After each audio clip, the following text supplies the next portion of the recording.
The Grand Chamber of the High Synod of Xylar sat suspended in the gravitational null zone between three dying stars, a testament to the architectural arrogance of the elder races who believed they could legislate the entropy of the universe into submission. Inside the obsidian dome, the air was thick with the scent of ozone, pheromonal anxiety, and the low-frequency hum of the translation matrices struggling to interpret the myriad dialects of fear. Light filtered through the transparasteel ceiling, casting long, fractured shadows across the tiered podiums where the representatives of the Galactic Concordat gathered, not in celebration, but in the paralyzed silence of impending doom. The subject of the emergency session was the Chirosian Rift, a jagged tear in the fabric of subspace that had appeared 3 cycles ago and had been steadily devouring the sector, a swirling maw of violet energy and gravitational shear that defied every law of physics known to the grandest minds of the Xylar, the Vraxian Collective, and the crystalline Ethon hegemony. To the gathered species, the rift was a death sentence, a chaotic anomaly that dissolved matter, scrambled synaptic pathways, and broadcast a psychic scream that drove telepathic species to madness before their ships could even breach the event horizon. They called it a death trap, a cosmic mistake that could not be corrected, only fled from. The debate on the floor had raged for 12 standard rotations, moving in circular arguments of containment versus evacuation, with the haughty Ethon demanding the destruction of the surrounding star systems to create a firebreak, while the Vraxians clicked their mandibles in pragmatic despair, calculating the logistical impossibility of moving trillions of lives before the rift consumed the core worlds. Midst the swirling robes of the Xylar diplomats and the chittering exoskeletons of the Vraxian warmasters, a small, unassuming delegation sat in the lowest tier of the amphitheater, shrouded in the shadows of the looming pillars. They were the humans, the newest and most perplexing addition to the Concordat, a species that lacked the psychic resonance of the Ethon, the biological immortality of the Xylar, or the industrial hive mind of the Vraxians. They sat with a stillness that the elder races found unnerving, their soft, unarmored bodies clad in utilitarian gray uniforms that absorbed the ambient light rather than reflecting it. High Counselor Thrax, a Xylar of immense age whose skin resembled the bark of an ancient void oak, looked down from the central dais, his compound eyes refracting the image of the Terran representative, Ambassador Alara Vance. Thrax felt a wave of pity mixed with irritation. The humans were so fragile, so short-lived, and yet they sat there with their hands folded on the table, watching the holographic projection of the rift with an expression that did not match the terror gripping the rest of the hall. The rift was expanding, its violet tendrils lashing out to consume the mining colonies of the outer rim, and the screams of the dying were still echoing in the psychic subspace network, a chorus of agony that made the Ethon diplomats weep openly. The logic is irrefutable, the Ethon High Speaker intoned, his voice resonating through the crystals embedded in his throat, creating a harmonious chord that vibrated in the chests of everyone present. The rift is a cancerous lesion on the skin of reality. It cannot be healed. It cannot be entered. Any vessel that approaches within a light-year of the accretion disk suffers immediate structural failure and crew insanity. We must detonate the hypernova charges in the surrounding systems. We must burn the tissue to save the body. There is no other path. The rift is a predator, and we are the prey. The hall erupted in a cacophony of agreement and dissent, the sound of 1,000 species panicking in unison. The Vraxians clacked their claws, projecting holographic casualty rates for the proposed supernova strategy, while the Xylar historians wept for the loss of the ancient archives located in the target zone. The fear was palpable, a heavy, suffocating blanket that crushed hope and enforced a grim paralysis. It was a conclave of the defeated, discussing the terms of their own surrender to the blind forces of the universe. And then a single light activated on the console of the human delegation. It was a small, amber light, insignificant against the grandeur of the chamber, but the audio dampeners cut the ambient noise instantly as per protocol. Silence crashed down upon the hall, heavy and sudden. Ambassador Vance stood up. She was not tall, nor did she possess the imposing physical presence of the Vraxian warrior caste, but there was a density to her, a gravitational pull of sheer resolve that seemed to anchor her to the floor. She adjusted her collar, her movements precise and devoid of the trembling that afflicted the other diplomats. The Tur. Ran Union has reviewed the data. Vance said, her voice amplified by the chamber's acoustics, sounding flat and strangely mechanical compared to the melodic tones of the Ethon. We do not concur with the assessment that the rift is a predator, nor do we agree that it is a death trap. A ripple of incredulous murmuring swept through the upper tiers. To call the Chirosian rift anything but a death trap was madness. 3 scout fleets had vanished into it, leaving nothing but static and screams. You speak from ignorance, young species, High Counselor Thrax rumbled, his voice dripping with ancient condescension. You have not seen the footage of the Gilded Spear, the Ethon flagship that dissolved into component atoms merely by scanning the periphery. You lack the sensory organs to feel the psychic pressure that radiates from that wound in space. It is a place where physics goes to die. It is the end of all things. Do not waste our final hours with primitive optimism. The Ethon speaker chimed in, his crystals glowing with agitation. The humans cannot hear the song of the void. They are deaf to the universe's pain. They think this is a puzzle to be solved with wrenches and equations. It is an insult to the memory of the dead. Vance did not flinch. She tapped a command into her console, and the central holographic display changed. Instead of the terrifying swirling vortex of violet destruction, the image shifted to a wireframe schematic of a single ship. It was ugly by Concordat standards, blocky, asymmetrical, covered in thick ablative plating and bristling with sensor arrays that looked like chaotic spines. It lacked the elegance of the solar sails or the bioorganic curves of the elder fleets. This is the UNS Dauntless, Vance said, her voice remaining perfectly level. It is a heavy survey class vessel, retrofitted with localized reality anchors and high-yield kinetic shielding. We do not believe the rift is a weapon. We believe it is a door.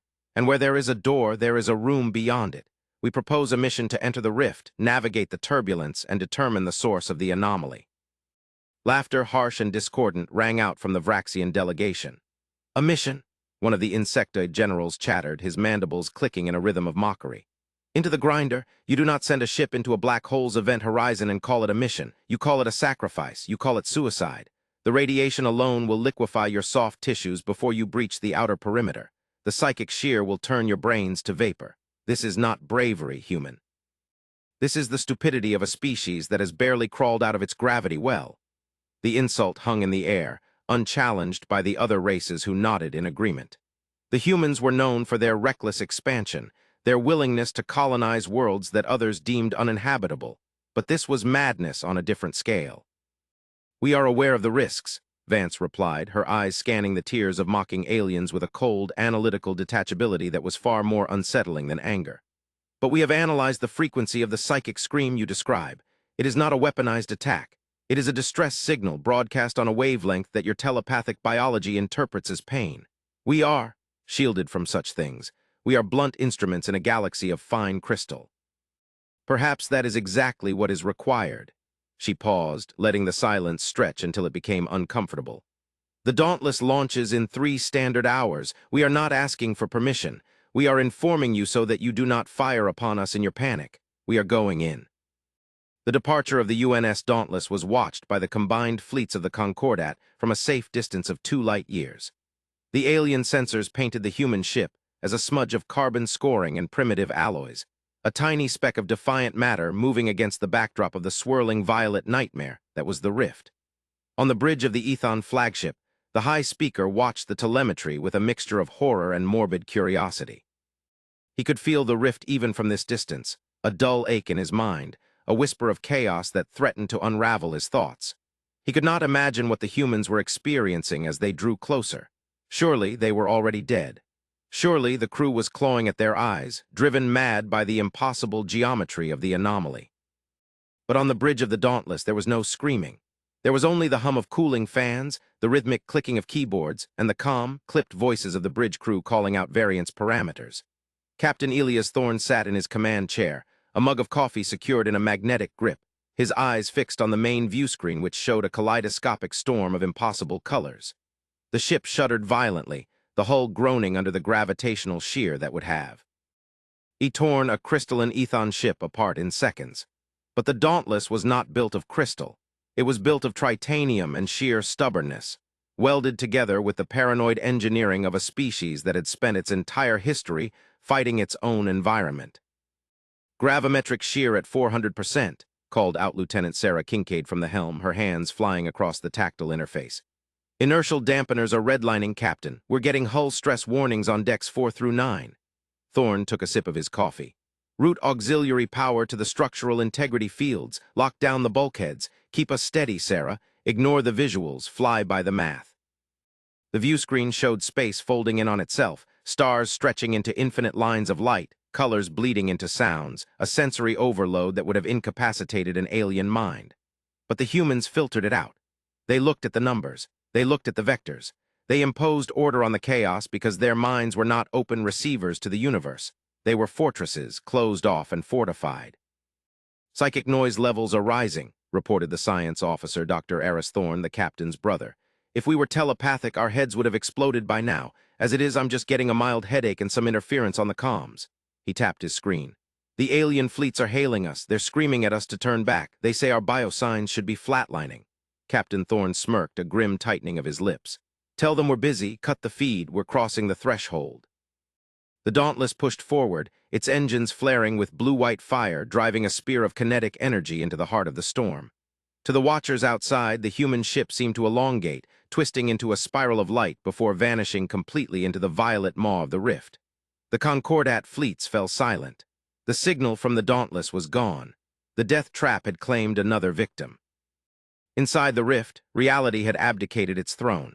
The Dauntless moved through a tunnel of roiling energy where time flowed in eddies and currents, looping back on itself. Shadows detached from the walls and walked across the bridge. Whispers spoke in the voices of dead relatives. It was a psychological assault designed to break the mind, to exploit the deepest fears of any sentient being. But the crew of the Dauntless had been screened for this. They were not fearless heroes of legend. They were compartmentalized, drilled, and heavily medicated against psychosis. They were the children of a world that had survived nuclear standoffs and ecological collapse. They knew how to look at a nightmare and file it away for later processing. Whatever this is, Eris muttered, watching the sensor readings defy logic. It's artificial. Look at the energy patterns. This isn't random turbulence. It's a security system. We're in a hallway, not a storm.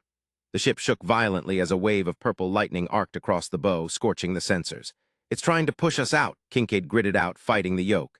It's altering the gravitational constant locally. It wants us to turn around. Thorne leaned forward. Don't let it. If it's a security system, there's a key. Eris scanned for a coherent signal amidst the noise. If the Ethon were right about the scream, find the source. Hours bled into days or perhaps minutes. The chronometers were unreliable. The crew ate ration bars and drank recycled water, their eyes rimmed with red, exhaustion gnawing at their bones. They were isolated from the universe, trapped in a bottle of angry gods, but they did not stop. This was the human element that the Council had underestimated, the capacity for endurance, the ability to suffer without breaking. The Ethon sought harmony. When they lost it, they shattered. The Vraxians sought efficiency. When the variables became incalculable, they froze. Humans sought survival. When the situation became impossible, they became spiteful. They would survive just to prove the universe wrong. Contact, Eris shouted, his voice cracking. I have a solid return, dead ahead. My God, it's massive. The view screen cleared for a moment, the violet fog parting to reveal the heart of the rift. Suspended in a bubble of absolute stillness was a structure the size of a small moon. It was not a machine, not entirely. It was a lattice of silver light and dark matter, weaving around a central point that pulsed with a slow, rhythmic beat. And in the center of that lattice was a creature, or a being, of immense scale. It looked like a star that had been shackled, wrapped in chains of energy, its light dimmed and throbbing with the scream that was terrorizing the sector. It's not a death trap, Thorne whispered, standing up. It's a cage. The realization hit the bridge crew with the force of a physical blow. The Chirosian rift wasn't a natural disaster. T was a prison, and the prisoner was screaming for help. The energy spikes, Eris said, reading the data streams that were now flowing clearly. The expansion of the rift, it's the prisoner thrashing. The chains are failing. If they break, the release of energy will wipe out the sector. But the aliens, the Concordat, they think it's an invasion. They want to bomb it. Thorne looked at the entity trapped in the lattice. He saw the way the energy lashed out, not in malice, but in panic. We need to talk to it, Thorne said. Open a channel, wideband, AM, FM, subspace, gravity wave, binary math, everything. Captain, Kincaid warned, if we lower the shields to transmit the radiation. Do it, Thorne ordered. We didn't come this far to stare at it. The Dauntless dropped its primary shields, exposing its hull to the raw energies of the cage. Alarms screamed, sparks showered from the overhead consoles, and the temperature on the bridge spiked. Eris initiated the transmission sequence, blasting a sequence of prime numbers, followed by the Fibonacci sequence, followed by simple harmonic scales. A universal greeting. We are here. We are order. We are listening. The response was immediate. The psychic scream that had driven the Ethon mad slammed into the crew of the Dauntless. But where the Ethon felt the agony of 1,000 dying souls, the humans felt sadness, overwhelming, crushing grief. Images flooded their minds, a civilization billions of years old, a war against a darkness from the void, a sacrifice made to hold the line. This entity was a guardian, a sentinel left behind to power the lock on a door that kept the darkness out. But it was wounded, starving, and the lock was rusting. Thorn fell to his knees, nose bleeding, clutching the armrests of his chair. He saw the history of the galaxy flash before his eyes in a nanosecond. He saw the Ethon's ancestors hiding in caves while this guardian fought the shadows.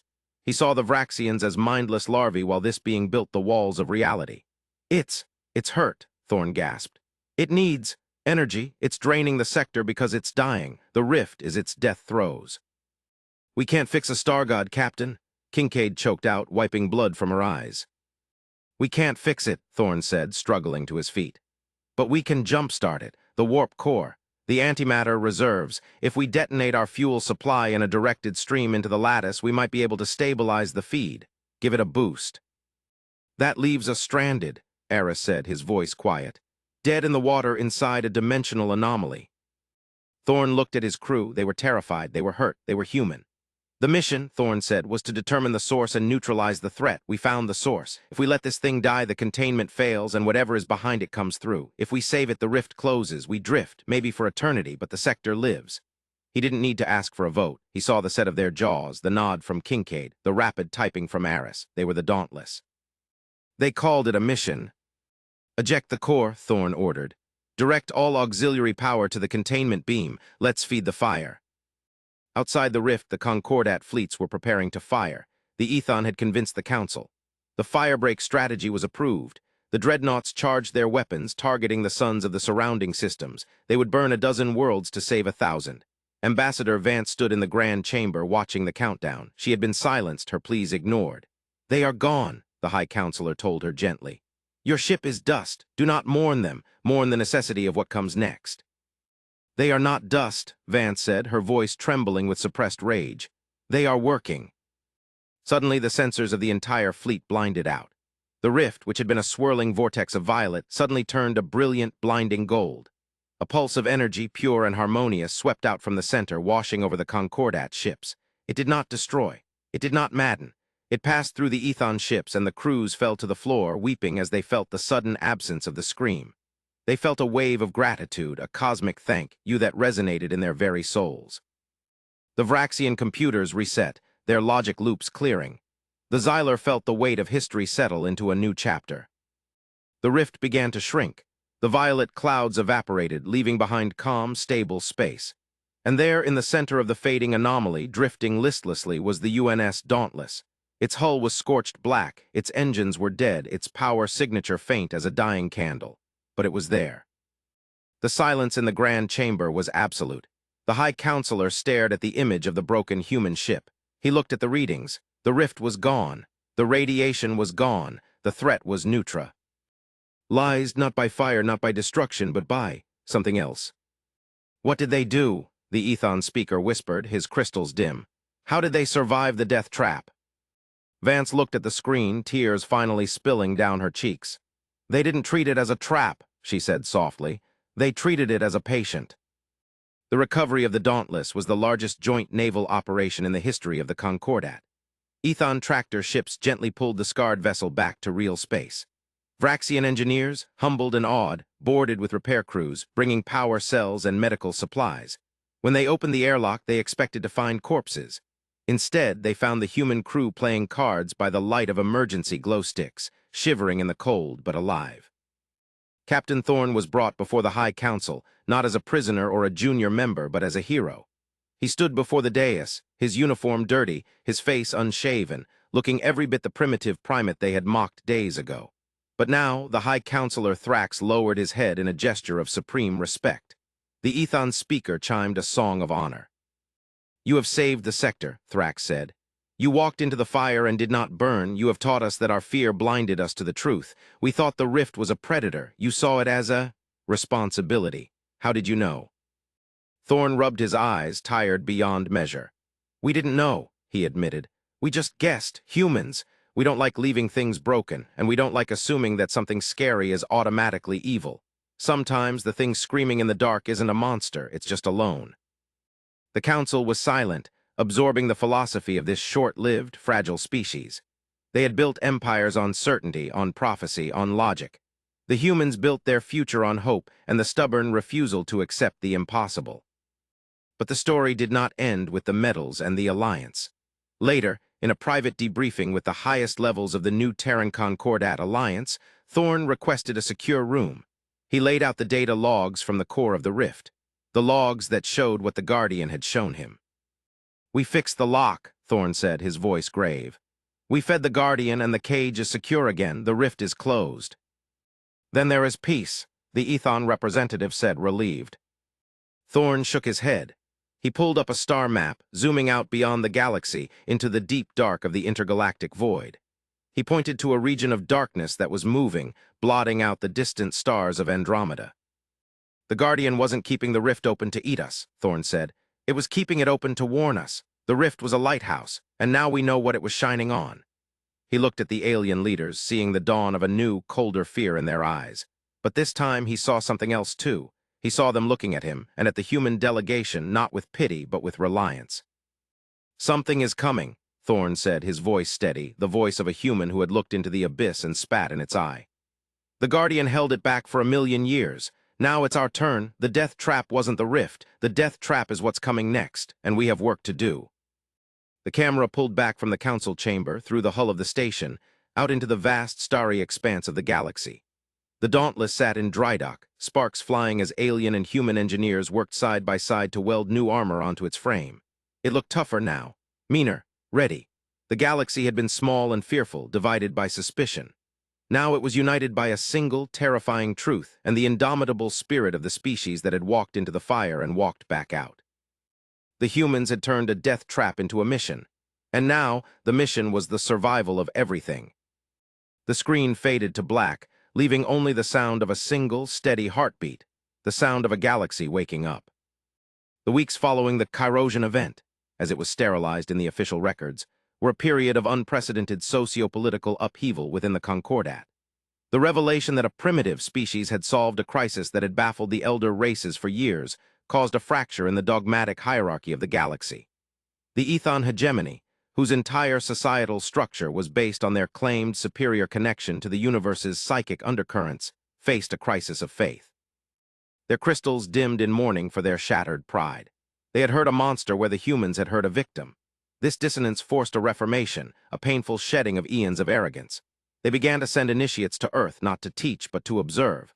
They watched humans in their chaotic, noisy cities, trying to understand how a species so disconnected from the great song could possess such clarity of moral vision. They found the answer in the most mundane of places. In the way humans cared for stray animals, in the way firemen ran into burning buildings for strangers, in the way they patched together broken machines with duct tape and prayers. The Ethon realized that their psychic sensitivity made them fragile. They felt the pain of the universe and recoiled. Humans, deaf to the cosmic noise, simply saw a problem and applied their hands to it. The null species, as they were once derogatorily called, were reclassified as the anchor species. They were the solid ground upon which the frantic psychics could stand. Meanwhile, the Dauntless underwent a metamorphosis. It was no longer just a Terran ship. The Vraxians, in a gesture of profound apology and respect, petitioned to upgrade the vessel's hull. They applied their living metal technology, a biometallic skin that healed over wounds and hardened in response to kinetic trauma. The Xyler provided temporal shielding algorithms, ancient math that allowed the ship to slip sideways through seconds, dodging impacts before they happened.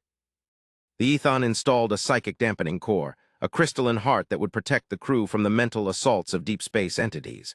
The Dauntless became a symbol, a chimera of galactic technology, piloted by the only species crazy enough to fly it to its limits.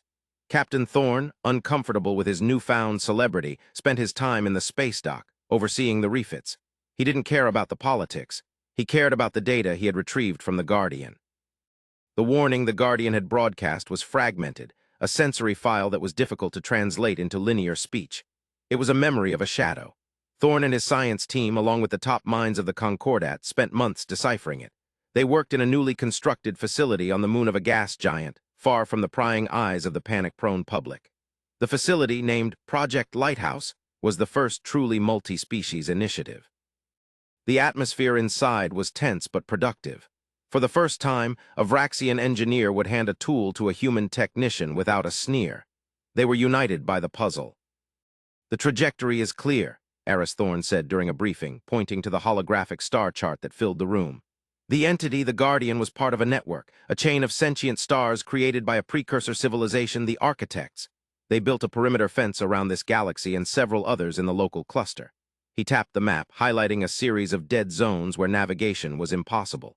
"We thought these were natural voids. They aren't. They are the other fence posts. And they are going dark." "Going dark?" asked High Counselor Thrax, who had personally come to the facility, abandoning the comfort of the Synod. "You mean they are dying like the one in the rift?" "No," Eris said, his face pale. "I mean they are being breached. The Chirosian Guardian was starving because it was diverting all its energy to hold the line. It held, but the others?" Looking at the astronomical data from the last 1,000 years, 3 other anomalies flared and then vanished in the outer spiral arms. We assumed they were supernovae. They weren't. They were fence posts falling. The room grew cold. "So the fence is broken," Ambassador Vance said, "and the wolves are getting in." "What are they?" the Vraxian representative clicked, his antennae twitching with chemical distress. "We don't know," Thorne stepped in. "The Guardian didn't have a name for them. It just had a feeling, hunger, entropy, a desire to return the universe to a state of zero energy. They don't want to conquer us. They want to turn the lights out." The scale of the threat was paralyzing. The Concordat had fought wars over resources, over religion, over borders. But this was a war against the heat death of the universe, weaponized and marching toward them. The silence that followed was heavy, the kind of silence that usually preceded a surrender. But then Thorne leaned forward. "But here's the good news." The aliens looked at him as if he were insane. "Good news?" Thrax asked. "You speak of the end of existence and you find good news." "The Guardian showed us the enemy," Thorne said, a sharp, predatory grin forming on his face, a specifically human expression that bared teeth not in aggression but in determination. "And if it has a physical form, we can kill it. If it emits energy, we can track it. The Guardian was a shield. It sat there and took the beating for 1,000,000 years. Passive defense. That's why it failed. You can't win a war by just holding up a shield forever. Eventually, your arm gets tired." He tapped the console, and the holographic display changed to show a fleet deployment strategy. "We don't need to rebuild the fence. We need to go out there and meet them. We need to switch from defense to offense. The Dauntless proved that we can navigate the high-stress zones where these thin. GS live. We can endure the pressure. We can carry the fight to the breach." The room erupted in arguments, but the tone had changed. It wasn't the panic of the council chamber months ago. It was the heated debate of strategists. The Vraxians were already calculating yield ratios for antimatter torpedoes. The Ethon were discussing how to weaponize their psychic resonance into a shout that could disrupt the enemy's coordination. The Xylar were pulling up ancient star charts to find the choke points. The human element had acted as a catalyst. Before, the Concordat was a group of disparate nations trying to avoid drowning. Now they were a crew. 6 months later, the USV Dauntless, now redesignated the ACS Dauntless Allied Concordat ship, sat at the head of a fleet that defied imagination. It was a ragged, beautiful armada. Sleek, golden Ethon cruisers flew in formation with jagged, industrial Vraxian dreadnoughts and blocky, utilitarian human carriers. They gathered at the edge of the Chirosian Rift, which was now a stable, albeit scarred, region of space. The Guardian, now fed by a constant stream of energy supplied by a ring of fusion stations built by the humans, pulsed with a healthy, steady blue light. It was no longer screaming. It was singing a low, thrumming note of approval. Captain Thorne sat in his chair on the bridge of the Dauntless. The bridge was larger now, expanded to accommodate the mixed crew. A Vraxian tactical officer manned the weapons console, her multiple limbs allowing her to track 100 targets simultaneously. An Ethon comms officer sat at the communications station, her crystals glowing softly as she kept the fleet in psychic sync. And at the helm, Lieutenant Kincaid sat ready to punch a hole in the sky. Fleet reports ready, the Ethon officer sang out. The harmony is absolute. Weapons capacitors at 100%, the Vraxian clicked. The hive is hungry. Thorn looked at the main view screen. Beyond the rift, deep in the intergalactic void, the sensors were picking up a shadow, a mass of dark energy moving against the stars. The wolves were coming. They expected a dying galaxy, a broken fence, a feast of frightened souls. They were about to run into a buzzsaw. Open a channel to the fleet, Thorn said. The channel chimed open. This is Captain Thorn, he said, his voice broadcast to 1 million sailors across 5 species. We are venturing into the unknown. We are going to a place where the maps end. They told us the rift was a death trap. We proved them wrong. Now we are going to meet the things that built the trap. We are going to show them that this galaxy is not a pasture. It is a fortress, and the garrison is awake. He paused, feeling the weight of the moment, the sheer absurdity of it all. A year ago, he was hauling mining equipment. Now, he was leading the charge to save reality. All ships, Thorn ordered. Engage drives, target the darkness, fire at will. The Dauntless surged forward, not into a trap but into a war. And behind it the galaxy followed, screaming a defiance that shook the stars. Narrative arc of humanity had shifted. They were no longer the children of the cosmos, looked down upon by the elders. They were the vanguard. They were the ones who walked into the dark when everyone else turned on the lights. And as the fleet vanished into warp, leaving streaks of defiant fire across the void, the Guardian star pulsed one last time, a signal that rippled out to the other fading fence posts in the universe. It was a message, simple and profound, translated into the language of light. Help has arrived. The humans are here. The story of the Dauntless became a legend, a founding myth of the new galactic era. But the reality of the war that followed was far from mythical. It was brutal, grinding, and terrifying. The enemy, dubbed the Entropy Swarm, did not fight with ships. They fought with physics. They dampened stars. They unraveled gravity. They were silence incarnate. The first engagement, the Battle of the Uit Perimeter, was a slaughter. The Ethon ships, relying on their psychic targeting, found themselves blind. The Swarm had no minds to read. The Vraxian ships, relying on armor, found their hulls aging 1 million years in a second, turning to dust. It was the humans who turned the tide. The Dauntless drove straight into the center of the Swarm cloud. Thorn realized that the Swarm reacted to high-energy outputs. They fed on complex systems, so he ordered a system kill. Kill the reactor, Thorn shouted over the chaotic noise of bending metal. Kill the sensors, kill the life support, manual control only, batteries and ballistics. The Dauntless went dark. To the Swarm, it effectively ceased to exist as a threat. It became just another rock drifting in space. The Swarm tendrils passed over it, ignoring the cold hunk of metal. Wait for it, Thorn whispered in the freezing dark of the bridge, his breath fogging in the air. The crew sat in a absolute silence, listening to the enemy slither over the hull. Wait until we're in the belly.